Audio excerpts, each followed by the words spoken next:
Entonces Jehová Dios dijo a la mujer: ¿qué es lo que has hecho? Y dijo la mujer: la serpiente me engañó y comí.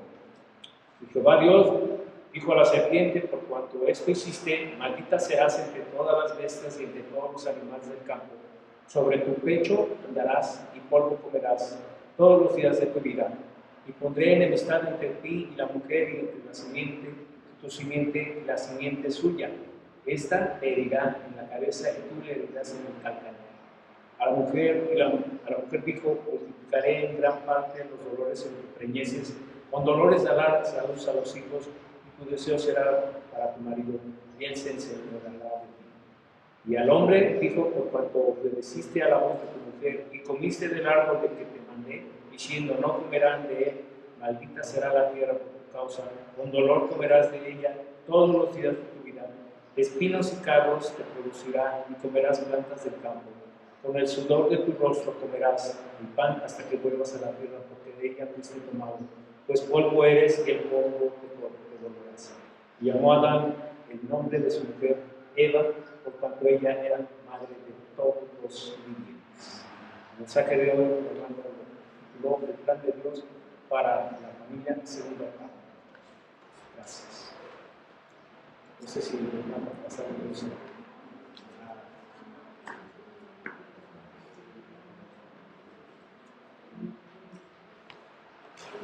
Los niños pueden pasar a su... Creo que no hay niños. Sí. Hay dos. Entonces pueden pasar.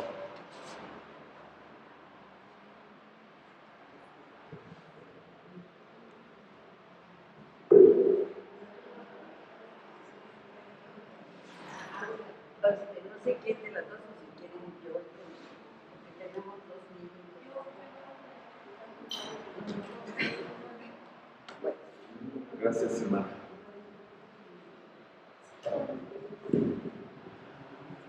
Pues vamos a orar, hermanos.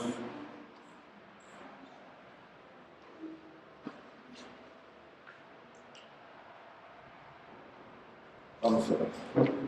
Bendito Padre Celestial, te damos gracias, Señor, por tu amor, por tu misericordia, porque podemos acercarnos a tu palabra, Señor, para entenderla, para saber qué es lo que quieres para nosotros, y en especial para la familia, Señor, en estos temas que estamos tratando. Te alabamos, Señor, y te pedimos que tu Espíritu Santo nos guíe, nos ilumine y nos permita entender lo que tú, Señor, estás haciendo. En el nombre de tu amado Cristo Jesús. Pues como dijo mi hermano, es la segunda parte del sermón del domingo pasado. Ustedes pueden decir, bueno, pues qué más le podemos sacar a esos versículos, ¿no? Pero creo que hay mucha riqueza en lo que el Señor nos está enseñando. Y bueno, leímos también Génesis 3.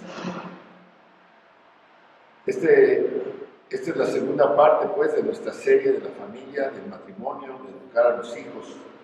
Y vamos a ver 9 más. Esta es la segunda. Les comento que el próximo y el siguiente no van a ser de la familia, va a predicar mi hermano Edgar y mi hermano Willy. Después, y después continuaremos con la tercera parte ya. Bien. Pero estamos viendo, en cierta manera, habíamos visto una plataforma de inicio, una plataforma de despegue.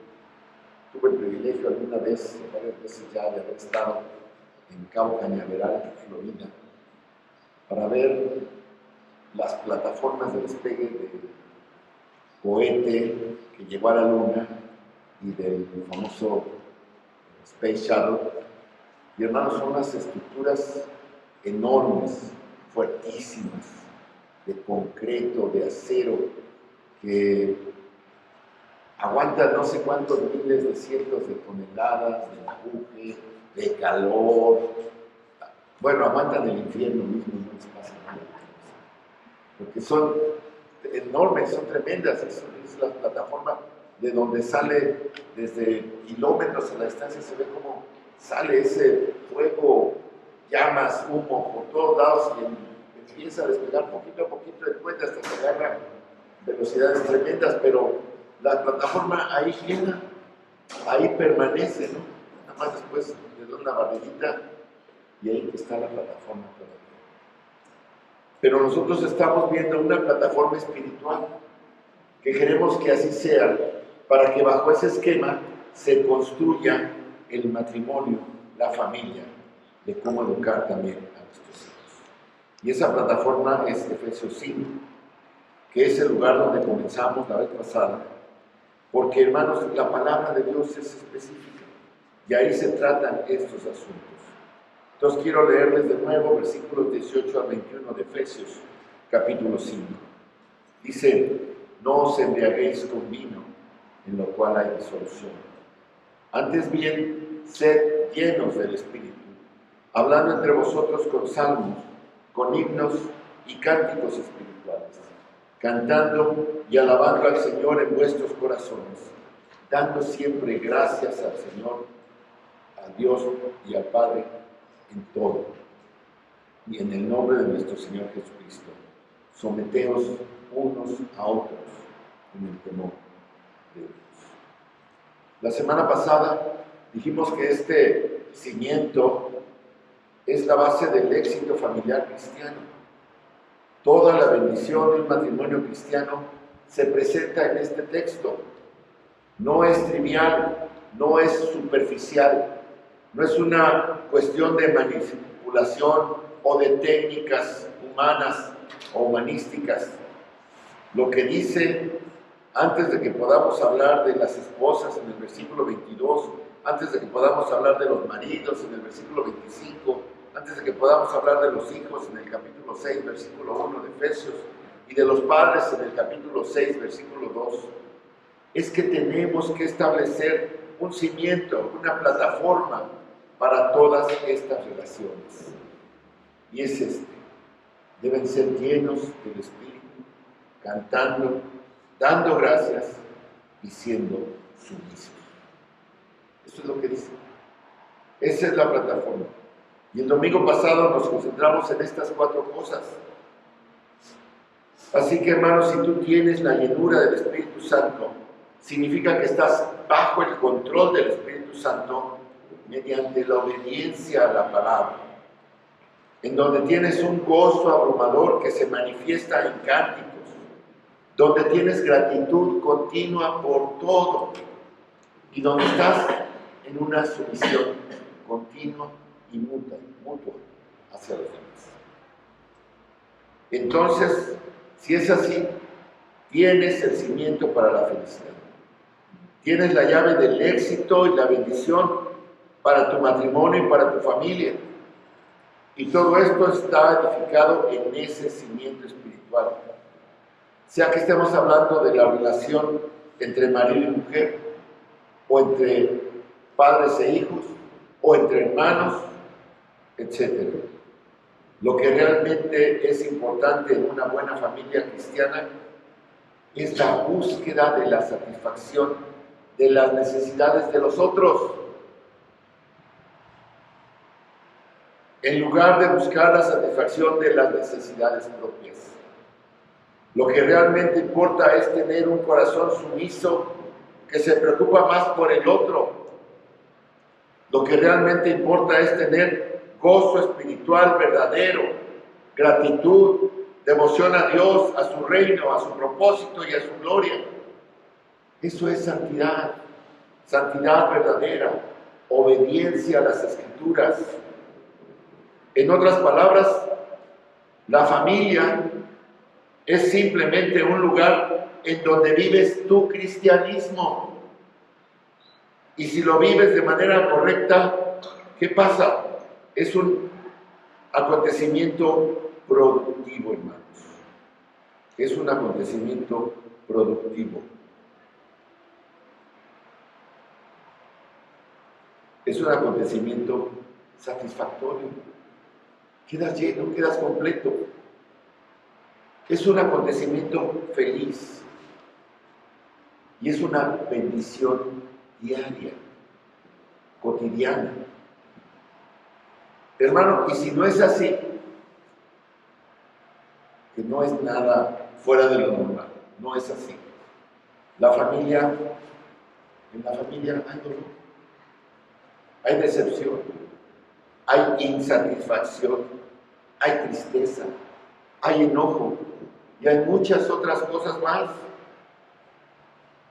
Si tu hogar no es lo que Dios quiere que sea, es porque los estándares propios del cristianismo no están siendo vividos en tu familia, en tu matrimonio, en tu relación.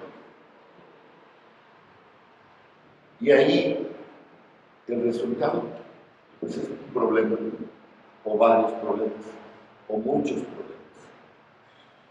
La familia es el ambiente donde tu fortaleza espiritual, tu devoción espiritual, tu coherencia espiritual son manifestadas de la manera más clara. Como eres en tu familia, así te comportas, así eres.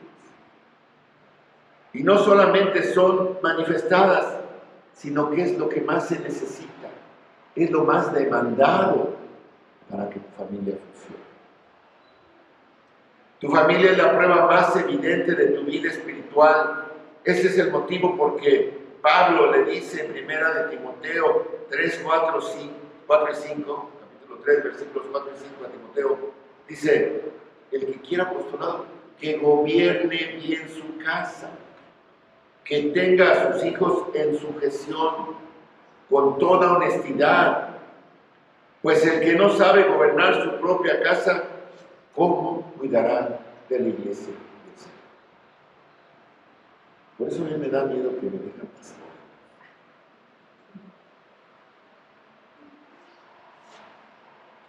Simplemente lo que Pablo está diciendo es que el líder manifiesta la virtud de su compromiso cristiano, manifiesta su liderazgo espiritual en el hogar. Si no se manifiesta ahí, ¿cómo vas a poder guiar a la iglesia de Dios?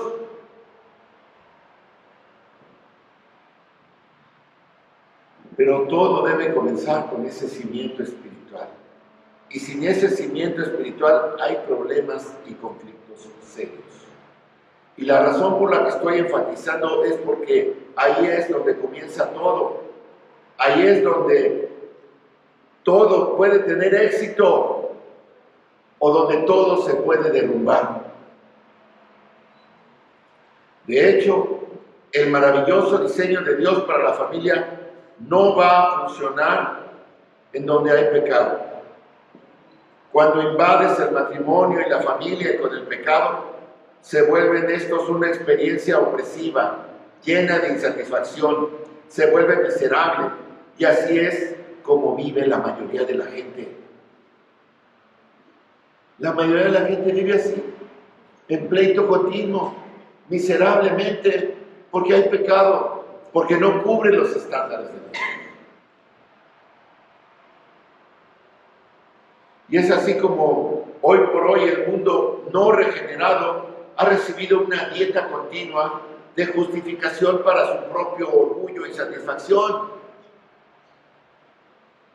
Han sembrado las semillas que destruyen todas las relaciones. Todos están aplastados bajo el peso del orgullo. Inclusive esto ha afectado a la iglesia. Continuamente oímos de los opresores que son los hombres, de cuán considerados son, de lo machos que son, de lo abusivos, los golpeadores, lo poco sensibles. Y oímos también con mucha frecuencia que las mujeres buscan libertades, quieren tener el control y ejercer su propia voluntad y sus propios propósitos, y no se quieren someter a sus maridos. ¿Y por qué es esto? Por el pecado. No hay de otra. Por el pecado. Y por eso es que leímos Génesis 3, para que tal vez por ahí podamos entender algo de esto, para regresar al origen. ¿Qué fue lo que pasó? ¿Pero qué nos pasó? ¿Dónde nos perdimos? ¿No? Génesis 3, y hermanos, aquí permítanme, voy a hacer una exégesis, o sea, una interpretación. Y no puedo ser dogmático y decir que de manera absoluta e inequívoca esta exégesis es precisa y es correcta. Hay algunos que tal vez no estarán de acuerdo con esta enseñanza, pero por lo menos es una posibilidad interesante para comprender por qué estamos así, para comprender de dónde viene lo que llamó mi abuelita el conflicto de los siglos. Otros llaman otro conflicto, pero mi abuelita decía, este es el conflicto de los siglos. Sabemos claro que viene del egoísmo, del orgullo y del pecado personales. Eso es lo que hace las relaciones difíciles en la familia. Pero podría haber otro elemento en este conflicto que puede ser muy interesante si vemos Génesis y particularmente capítulos 3 del versículo 13 al 16. Sé que leímos del 8 al 21, pero quiero releerles Génesis 3, versículos 13 al 16. Entonces Jehová dijo a la mujer, ¿qué es lo que has hecho? Y dijo la mujer, la serpiente me engañó y comí. Y Jehová Dios dijo a la serpiente, por cuanto esto hiciste, maldita serás entre todas las bestias y entre todos los animales del campo. Sobre tu pecho andarás y el polvo comerás todos los días de tu vida. Y pondré enemistad entre ti y la mujer, entre tu simiente y la simiente suya. Esta te herirá en la cabeza y tú le herirás en el calcañar. Y a la mujer dijo, multiplicaré en gran manera los dolores de tus preñeces. Con dolor darás a luz los hijos, y tu deseo será para tu marido, y él se enseñoreará de ti. Esto es una maldición que nuestro Dios pronunció para toda la raza humana. También está la maldición para el hombre, la maldición para Satanás. La maldición obviamente que vino sobre la raza humana como resultado de la caída en el Edén, alteró significativa y dramáticamente el diseño original de Dios. Y en eso estamos de acuerdo. Las cosas ya no fueron como eran en el Edén. A partir de ahí, como dice el poeta, todo se derrumbó dentro de mí y dentro de todo allá afuera. Todo se derrumbó. Antes del pecado había una unión perfecta, no existía conflicto. Adán y Eva se llevaban de manera perfecta, pero el pecado entró y trajo consigo el caos y el conflicto. Hay varios elementos en esta maldición. La primera es una separación entre el hombre y Dios como resultado del pecado. Y el hombre fue expulsado del huerto y de la comunión íntima, libre y plena con Dios. Eso es lo primero. Eso se acaba. Lo que teníamos con Dios, lo que podíamos gozar de Dios, se acabó. 2. Hubo una separación entre el hombre y la naturaleza. La naturaleza ya no cedía toda su bondad al hombre sin que hubiera algún esfuerzo por parte del hombre, y eso está después en la maldición que particularmente Dios le da al hombre. Ahora tiene que salir y mediante el sudor de su frente tiene que trabajar en la tierra y trabajar muy duro para hacer que el mundo le entregará lo que una vez le daba de manera tan libre. Ahora hay que chambearle, hay que talonearle, hay que sudarle, y a veces, por mucho que nos esforcemos, no logramos lo que necesitamos. Unos sí, otros no, es parte de la corrupción.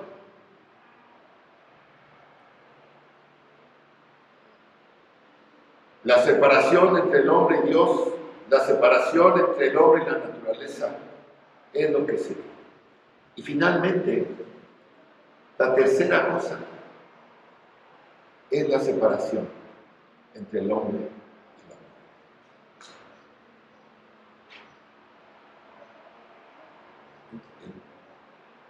mujer. Estaban perfectamente unidos en el Edén, en el huerto, pero por el pecado se rompieron.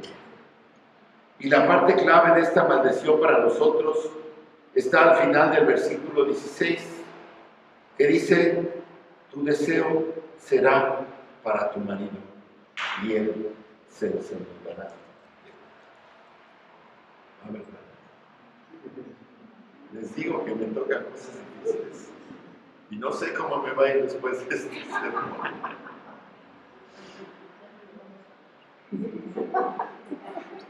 Tu deseo será para tu marido y él se enseñoreará de ti.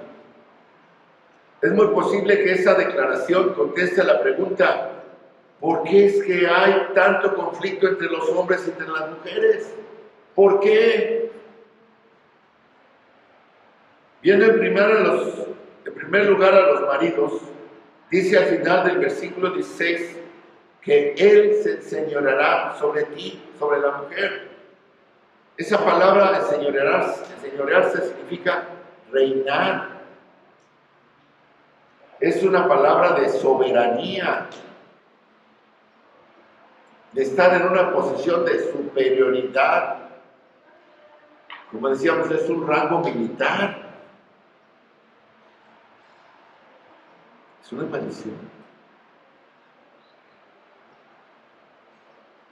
Entonces la maldición dice: el hombre como resultado del pecado va a dominarte. Como resultado de la maldición vas a desearlo. ¿Qué es eso? ¿Qué significa eso? ¿Acaso significa que ella va a desearlo físicamente, sexualmente? La verdad, no creo que esa sea la maldición. No creo que esa fuera la maldición antes de la caída. Porque ya era verdad que ella tenía deseo por él y él por ella físicamente. Dios los bendijo: multiplicaos, llenad la tierra. Esa es una bendición. Entonces no creo que haya sido un deseo físico, sexual. Porque esa es la forma más elevada de satisfacción de amor en términos de placer físico. No es que ella lo iba a desear como protector. No es que ella lo iba a desear como el que cuidara de ella y proveería para ella y la protegería. Porque eso también ya existía. Eso ya existía. Eso existía desde el principio. El principio mismo, ella fue diseñada para complementarlo. Así hizo el Señor a la mujer. De la costilla de Adán, de su testado, y sacó una costilla e hizo a la mujer para complementarlo. Porque ella era el vaso más frágil y era un deleite para la mujer tener que la cuidaran, que la protegieran antes de la caída. Así era ya. Entonces, ¿qué es? ¿Qué significa ese? Tu deseo será para tu marido. Tiene que ser algo que no es deseo sexual. Tiene que ser algo diferente de un deseo de ser cuidada y protegida. También es verdad que la maldición no podía ser un deseo físico o emocional, porque no todas las mujeres desean eso. Todas, lo que sí es que todas, a todas les tocó esta maldición. Todas. No todas las mujeres desean el amor emocional y la protección y el cuidado de sus maridos. Esto tiene que ser algo, hermanos, que toca a todas las mujeres. Así es como es algo que toca a todos los hombres. En primer lugar, la mujer fue maldecida con dolor de parto. Ahí, en el punto mismo de dar vida, realmente el punto más excelso de ser mujer, el traer vida al mundo, ella es maldecida. Pero de manera adicional, a ella se le dice que este deseo será para su marido. Vamos a intentar descifrar eso. El único otro lugar donde la palabra deseo es utilizada en el Génesis o en todo el Pentateuco es en el capítulo 4 de Génesis. Y aprendemos algo cuando vemos cómo una palabra específica es usada en un contexto dado. La única otra ocasión en la que es usada en todo el libro de Génesis, repito, es en Génesis 4:7. Dios hablándole a Caín. Es una palabra que vuelve a pronunciar Dios. Primero se la dice a él y luego se la dice a Caín. Fíjense ustedes. Dice Génesis 4:7. Si bien hicieres, no serás enaltecido. Y si no hicieres bien, el pecado está a la puerta. Con todo esto, a ti será su deseo. Y tú te enseñarás de él. Ah, caray, está peor. La construcción aquí en el hebreo es exactamente paralela, usando la misma palabra. Dios está hablando con Caín, que había ofrecido un sacrificio que Dios no aceptó, porque no era lo que Dios había pedido. Y después de este texto, Caín se enojó y mató a su hermano. Ya estaba enojado, pero después de este texto, mató a su hermano. Y el Señor le dice a Caín, el pecado está a la puerta. El pecado está a la puerta, Caín. Y su deseo es para ti. Pero tú debes enseñorearte de él. ¿Qué es eso? ¿Entendemos? ¿Qué era lo que el pecado quería hacerle a Caín?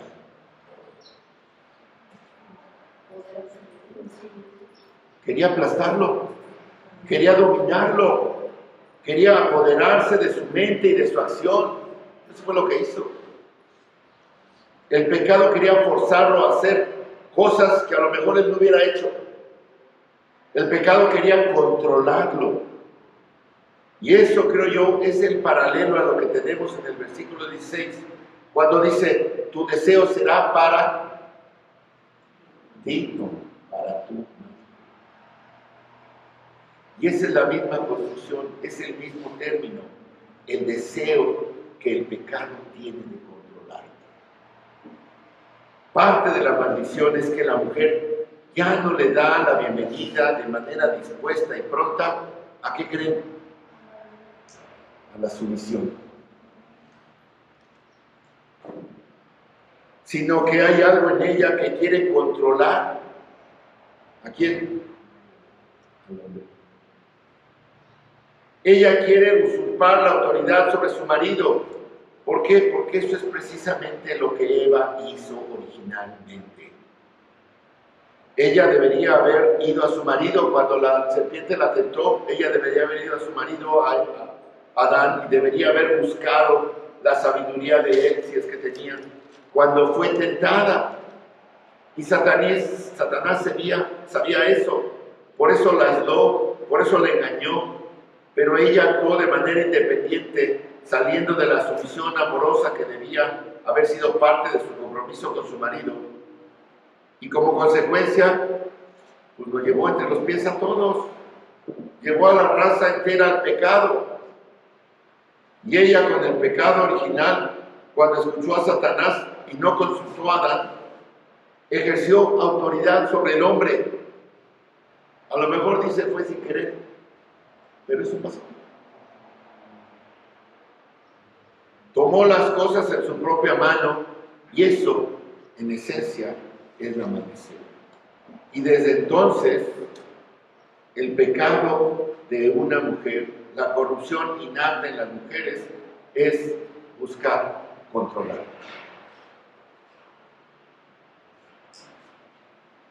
Ya estoy diciendo el hombre entonces, hermanos, también es acreedor de una maldición, porque él busca dominar, porque siempre hay un movimiento de liberación de mujeres, si no es que hay la contraparte, un movimiento que todavía está en el corazón de la mujer, y porque hay machismo masculino y siempre ha habido y siempre habrá, porque desde el pecado original eso pasó.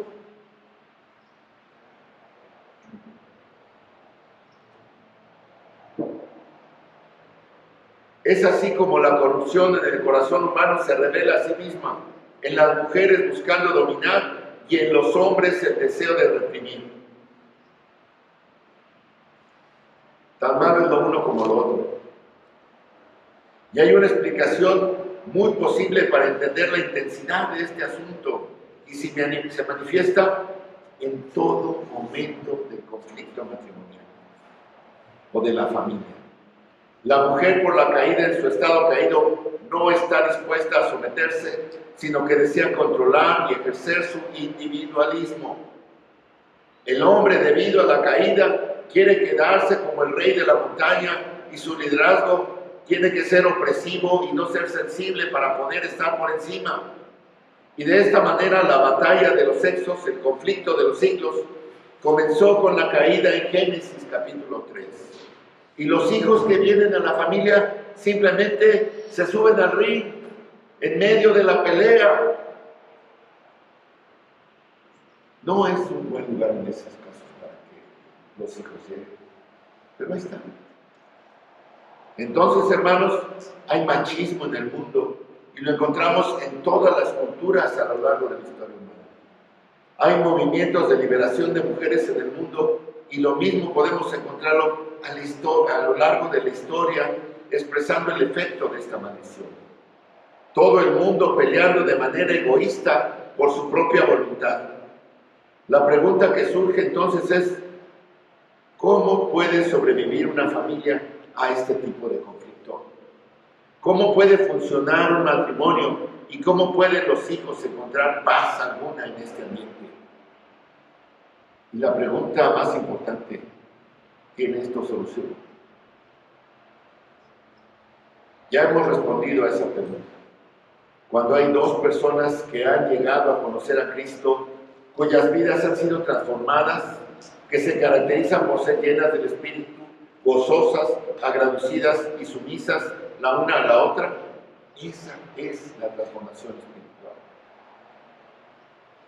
En otras eras, en otras culturas, pensamos que los matrimonios han estado mejor que en nuestro mundo contemporáneo. No hace muchos años atrás, tal vez 40 o más, la generación de algunos de nosotros y de nuestros padres o nuestros abuelos, los matrimonios se quedaban juntos. Ese era el estándar de conducta. Eso era lo que la sociedad esperaba que las personas hicieran. Y eso era lo que sucedía. Pero esto no significa que había menos conflicto. Debido a la condición caída, había conflicto. Y tenemos que regresar a la dimensión espiritual para terminarlo. Y eso es lo que es tan maravilloso acerca de este pasaje que estamos viendo. Efesios 5.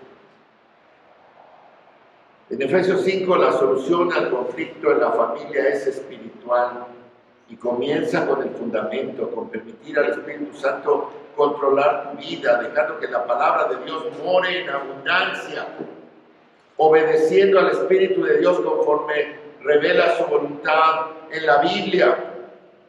Solo el poder del Espíritu Santo puede revertir la maldición en un hogar.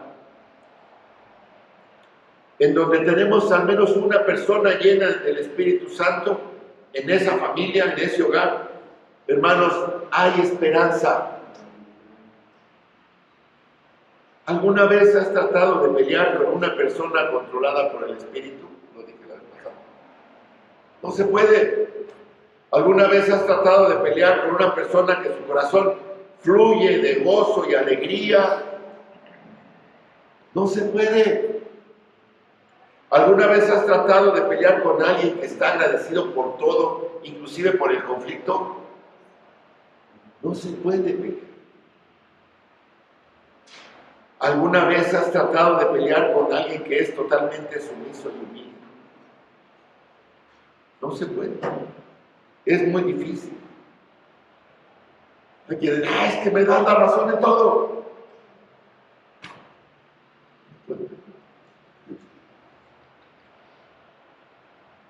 En donde existe eso, hermanos, hay esperanza. Es un asunto espiritual. El conflicto se va cuando el Espíritu Santo lo hace. Ahora, conforme vemos el texto que tenemos frente a nosotros, Ya hemos hablado de este cimiento y Pablo a partir del versículo 22 va a entrar en la conducta específica de la esposa. Después va a agarrar al marido y después los hijos y después a los padres. Y vamos a ver esto en detalle en las próximas semanas. Pero antes que hagamos eso, y no sería justo con lo que dice Pablo, si no tomáramos un momento para considerar el tipo de mundo al que también él estaba escribiendo. Porque a lo mejor muchos de ustedes me dirán, bueno, pero es que Pablo estaba escribiendo hace 2000 años, lo que escribió Pablo era válido hace 2000 años, allá con los romanos y los judíos, la cultura helenística. Pero entonces quisiera yo hacerle justicia y reconstruyamos algo de esa escena en la cual el apóstol Pablo estaba escribiendo y veremos paralelos sorprendentes con lo que hoy nos rodea, con lo que hoy vivimos. Los judíos en primer lugar. Y pensemos en los judíos cristianos que iban a la iglesia de Éfeso, en esos judíos, o los judíos que estaban dispersados ahí por todos lados, que vivían en Éfeso, en Corinto, en Tesalónica, en Galacia, entonces esos lados. Había judíos en la iglesia de Éfeso. Y esta fue una carta además que circulaba entre las iglesias y llegó no solo a las iglesias de Asia Menor, sino a todas las iglesias por todos lados. ¿Y qué creen? Todavía está llegando a todas las iglesias por todos lados, hoy. Pero había muchos judíos en la primera iglesia que necesitaban entender la perspectiva bíblica del matrimonio.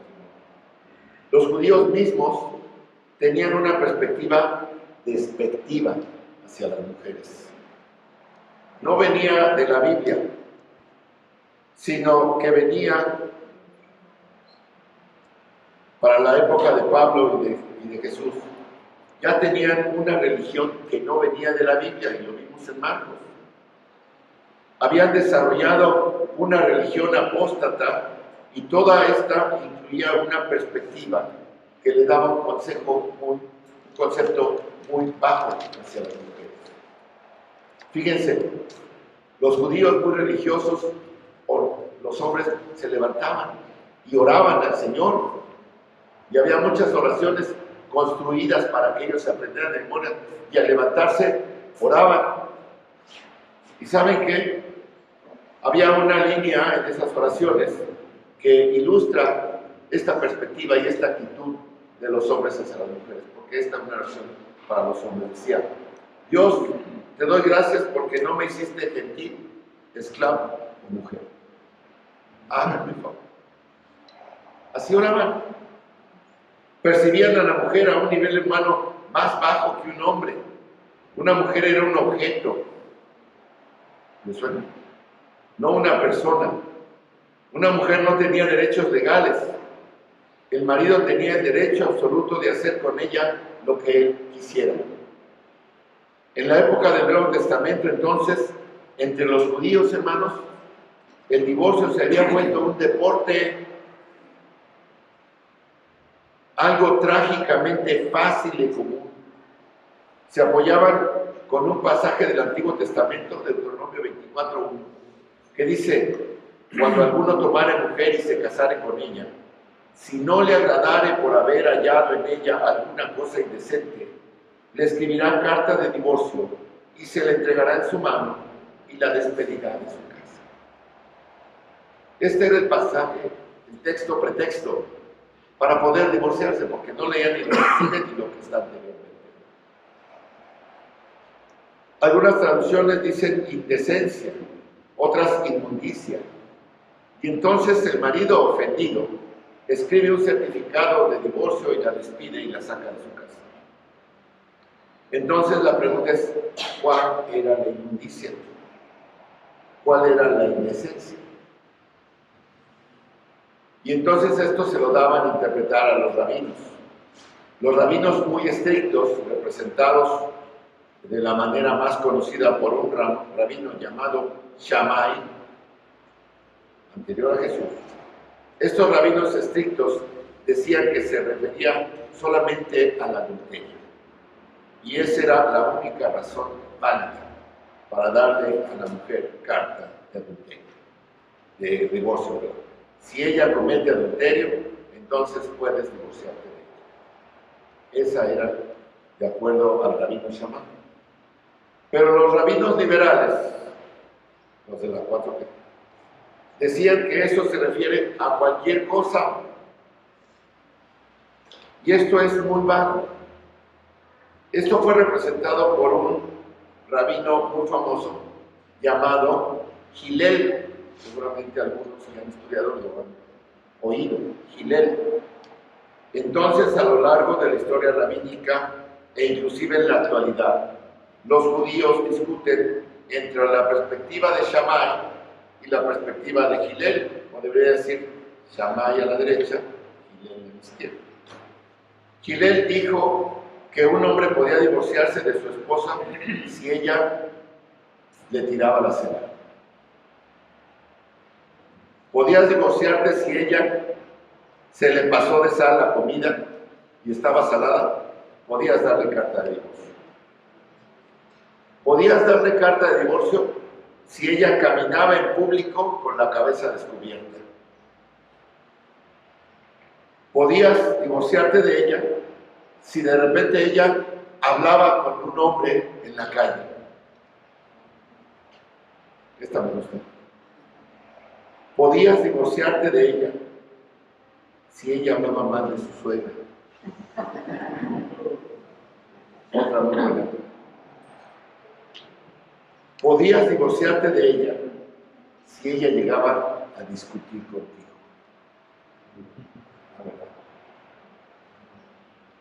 El rabino Akiva incluso fue más allá de eso, de la rama de Hillel. Él interpretó la frase y dijo que significaba que un marido podía divorciarse de su mujer si ella se volvía inmunda a los ojos de él, porque entonces él había visto a alguien más bonito. A ese grado.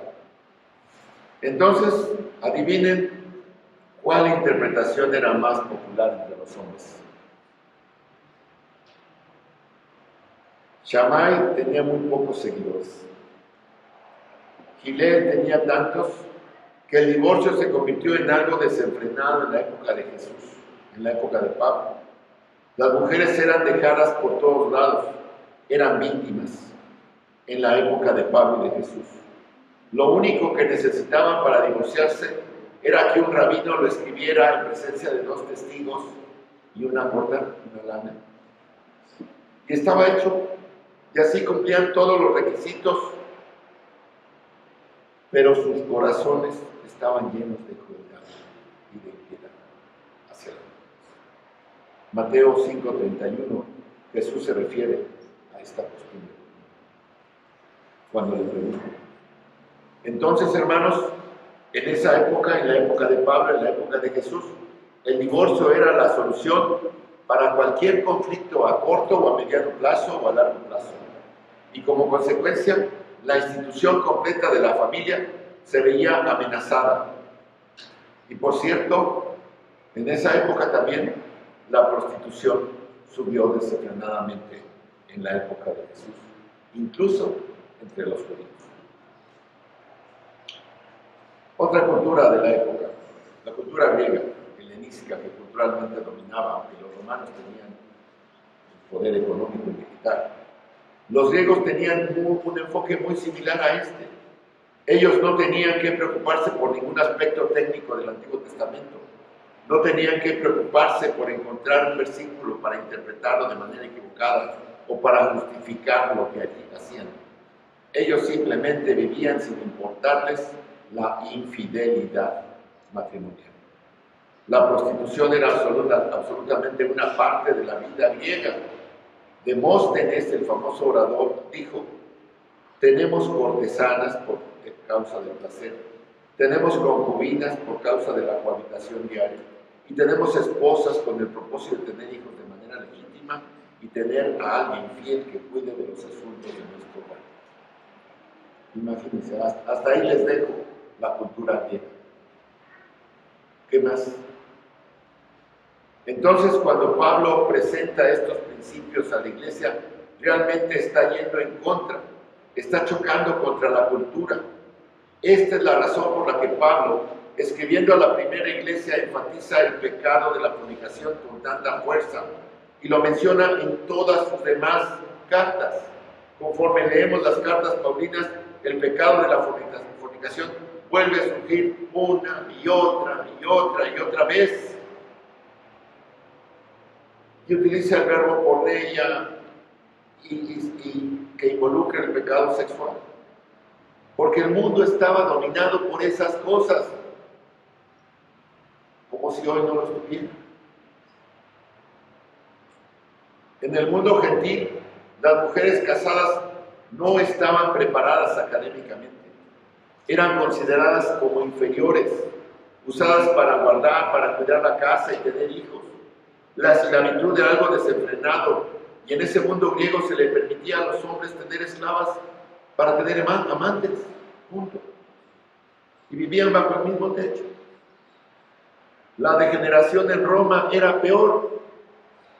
William Barclay, quien ha estudiado mucho el trasfondo histórico, escribe: durante los primeros 500 años en Roma no se registra un solo caso de divorcio. El primer divorcio registrado en Roma fue el de Spurius Carvilius en el año 234 a.C. Pero para la época de Pablo, la vida de la familia romana era un desastre. Atenas, que iba por delante unos 200 años, pues era un desastre. Ya para la época de Pablo, Séneca dice: las mujeres se casaban para divorciarse y se divorciaban para casarse. Los romanos no fechaban de manera común sus años por números. Fechaban sus años por dos cosas. Los hombres fechaban sus años por los nombres de los cónsules romanos que gobernaban. Ya no dicen, en el año quinto de Nerón, en el año 2 de César, es como fechaban. Pero las mujeres la fechaban por el número de maridos que habían tenido. En mi marido cuarto. Al final del siglo II, escribe Carcopino, otro historiador romano, dice que muchos matrimonios romanos ya no tenían hijos. ¿No suena como eso? Muchos matrimonios romanos ya no tenían hijos. Porque las mujeres no querían estar en el hogar. De nuevo, esta es la maldición manifestándose. Querían dominar, querían ser desafiantes y comenzaron a infiltrarse en áreas en donde solo los hombres hasta ese entonces habían estado. Buscaban fortalecer sus derechos, cantaban en público, tocaban instrumentos, se esforzaban por ser rivales de los hombres y a vencerlos en toda esfera. ¿Se oye eso familiar? Pasa en esta época. Juvenil, otro escritor romano, critica a las mujeres que se unían a las cacerías junto con los hombres, con una lanza en su mano, el pecho expuesto como iban todos los hombres, y se iban a cazar jabalíes. A la luz de este trasfondo, hermanos, el cual se debe básicamente al estado de la caída de la raza humana, es a la luz de este tipo de trasfondo que es tan parecido al nuestro en la actualidad. Hay un trasfondo de infidelidad, hay un trasfondo de divorcio, de incesto, de homosexualidad, de adulterio, de prostitución y todo eso. Es a la luz de todo este trasfondo que Pablo también escribe. Él no está diciendo aquí lo que todo el mundo creía. Él no está recitando aquí la postura común. Él está llamando a los hombres y a las mujeres a un tipo de vida que era absolutamente opuesto a aquel en el que estaban involucrados. Yo recuerdo hace muchos años al hermano Ernesto predicando de la contracultura, que los cristianos tenemos que ser remeros en contra de la corriente, que la cultura con la que chocamos tenemos que ir avanzando en contra de ella. Muy sencillo, porque la cultura va al infierno y nosotros vamos al cielo. Y vamos en contra de la corriente. Esa es la contracultura. Y eso es lo que estaba predicando Pablo, en contra de. Entonces la familia y el matrimonio, hermanos, es simplemente una pelea por derechos, pero no de acuerdo a la definición de Dios. Dios tiene un plan completamente diferente para tu familia. Y ese plan es el que se desarrolla aquí. Y es simplemente para darle el principio básico de este plan que estamos arrancando. Lo único que necesito decir es que es un plan de autoridad y sumisión. Alguien tiene la responsabilidad de guiar y los otros de seguir. No tiene nada que ver con inferioridad en absoluto. Solo tiene que ver con la armonía. La mujer no debe buscar usurpar la autoridad y dominar a su marido. El marido no debe ejercer su autoridad de manera áspera y desconsiderada. Cuando esto se permite, crea un caos masivo. Y estamos viéndolo en estos días. Cuando el patrón divino es seguido, la relación completa en toda la familia está bien. Y hay un retrato hermoso, hermanos, de esto. Y quiero tomar unos momentos para mostrárselos. Hay un libro favorito que con frecuencia he leído, pero no se predica mucho del mismo. Yo recuerdo tal vez la última predicación que oí de este libro fue cuando me casé en El Cantar de los Cantares. Lo predicó mi pastor Rolando Gutiérrez Cortés. ¿Qué dijo? No sé. No estaba enamorado y en ese momento no me acuerdo. Pero ahora que lo veo, El Cantar de los Cantares es un libro hermoso. Es un libro increíble y maravilloso. Es un retrato hermoso de la relación correcta entre un hombre y una mujer. Y aquí hay autoridad y sumisión. Pero no se siente porque está perdida en la belleza del amor.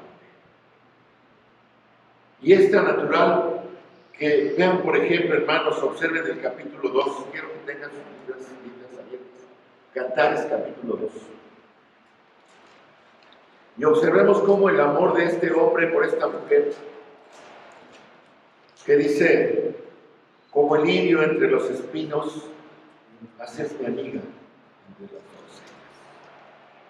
Y luego responde ella, como el manzano entre los árboles silvestres, así es mi amado entre los jóvenes.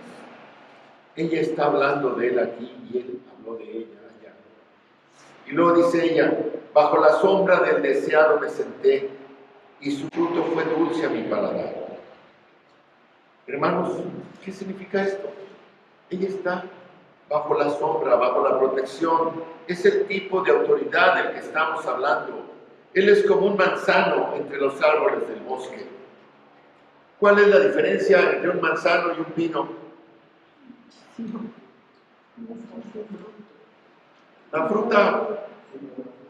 La fruta, el pino no le da nada. Y ella puede recoger manzanas del manzano. Él provee, ella lo ve como manzano que provee. Es mi amado entre los jóvenes. Tiene mucho que ofrecer y ella lo ve a él por todo lo que él le trae a ella. Bajo la sombra del deseado me senté y su fruto fue dulce a mi paladar. Esto es lo que deleita y debe deleitar el corazón de una mujer llena del Espíritu. No hay nada opresivo en esto. Es simplemente productivo, es simplemente proveer con abundancia, con generosidad. Me llevó a la casa del banquete y su bandera sobre mí fue amor. ¿Sí lo ven? Él provee, Él la lleva, Él la ama. Él simplemente derrama, desparrama ese amor. Y Él le cumple sus antojos. Sustentarme con pasas, confortarme con manzanas, porque estoy enferma de amor. Qué enamorada está de este. Y luego pide que lo abrace. Dice, su izquierda está debajo de mi cabeza y su derecha me abrace. Quiero que me abrace. Ella está hablando físicamente, quiero que me abrace. Quiero que ponga sus brazos alrededor de mí. Aquí hay una mujer que está tan satisfecha de vivir bajo la protección de Él, bajo su fortaleza, bajo su cuidado, bajo su amor, por lo que Él provee para ella, que le pide que la abrace y después llama a las hijas de Jerusalén, las mujeres del cortejo, y les dije, no me estén molestando, porque estoy en lo mejor de mi vida. Yo os conjuro, doncellas de Jerusalén, por los corzos y por las sierras del campo, que no despertéis ni hagáis velar el amor hasta que quiera. Él la ama, ella oye la voz de su amado. Y vuelve ella a decir, he aquí él viene saltando sobre los montes, brincando sobre los collados. Yo creo que así me veía yo hace 50 años. Pero es lo que es, hermana, ella lo ve así. Y él no la deja de contemplar. Él la está viendo porque es la niña de sus ojos, el objeto de su razón de ser. Y la está viendo. Dice, está viendo, está mirando por las ventanas. Mi amado es semejante. Él aquí está tras nuestra pared. Él está ahí, mirando por las celosías. Vemos que aquí hay un par de enamorados y cada movimiento que hace el hombre emociona a la mujer y cada cosa que dice la mujer, él se queda pasmado. Mi amado me habló y me dijo, levántate, oh amiga mía, hermosa mía, y ven. Entonces, ¿qué manera de dar órdenes? ¿Cómo ven? A ver, ¿cuándo le han dicho a su esposa, ven, amiga mía, ayúdame a hacer así? Hermosa. Vean ustedes la forma de ordenar, de ejercer la autoridad.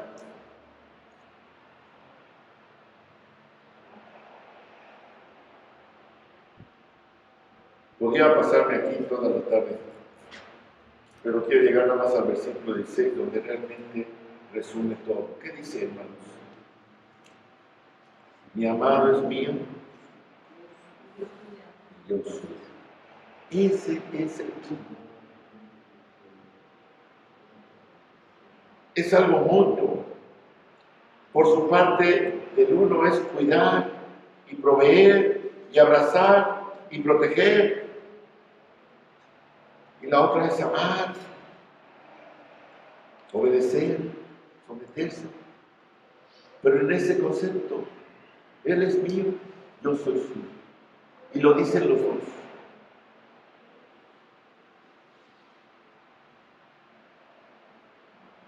El cantar de los cantares no es una alegoría.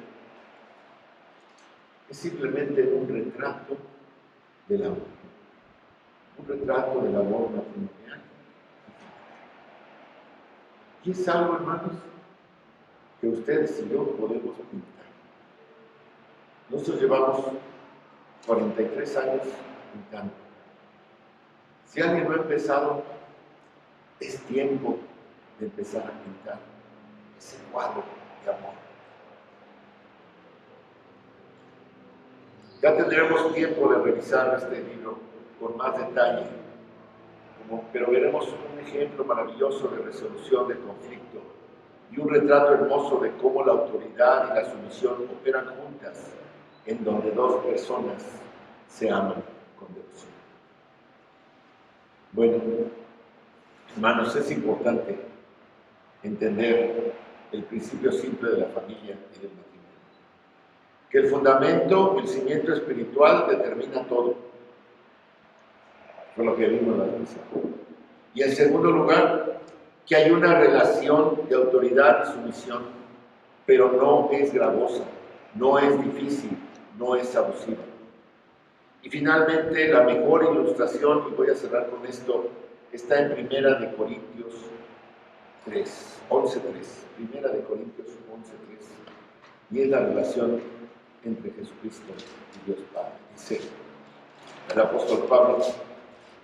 Pero quiero que sepáis que Cristo es la cabeza de todo varón, y el varón es la cabeza de la mujer, y Dios es la cabeza de Cristo. Hermanos, sabemos que no hay desigualdad entre Dios y Cristo. Son iguales, son Dios. Y ponemos a Dios Padre, Dios Hijo y Dios Espíritu Santo, la Trinidad, y los tres son lo mismo, la misma autoridad, el mismo nivel, no hay superioridad. Por lo tanto, por lo que dice aquí, Corintios 11:3, no hay desigualdad entre el hombre y la mujer. Uno está en autoridad y otro está en sumisión. Y cuando se manifiesta de manera apropiada, esta es hermosa. La mujer lo busca, ella corre buscando protección, ella corre buscando el afecto, ella corre bajo el liderazgo, la sombra, la provisión de su marido. Y él guía con una nueva ternura tan grande y una sensibilidad tan grande y un cuidado y una consideración y una gentileza tan grande y una fortaleza tan grande y una coherencia completa para que ella simplemente esté segura y se deleite en la presencia de él. ¿Cuántas veces hemos oído hermanas que dicen, ya no aguanto?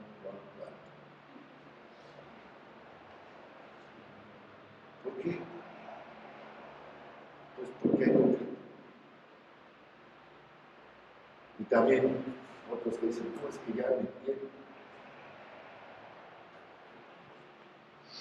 ¿Por qué hay conflicto?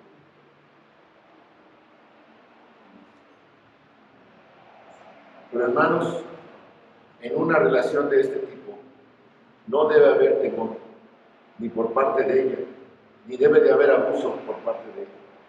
Debe de haber una sumisión dispuesta, debe de haber un retrato magnífico del cantar de los cantares. Todo lo que ella puede hacer es complementar a él. Ambos entienden sus funciones de manera perfecta.